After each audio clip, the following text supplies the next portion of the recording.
create and manage assessments in Kami like never before with assessment mode. When you're ready, get started by creating a new Kami assignment as normal. Then go right ahead and click the assessment mode checkbox. What's even better is that you can select the time and day you want it due. And when the time's up, Kami will automatically submit all your students' work for you. For a little encouragement, when students open the assessment in Kami, they'll see a countdown that shows how much time is left to finish and submit their work. We've thought of all the sneaky tricks too. In this mode, students won't have access to sharing, downloading, and printing features, leaving them to focus solely on doing their best work.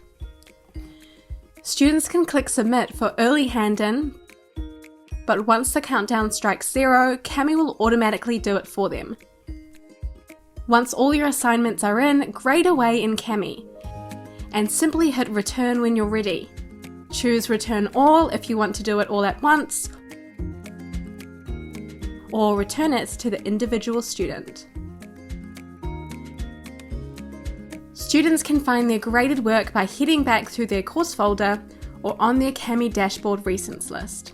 And there you have it! Enhance your regular assessment routine today with Kami's assessment mode.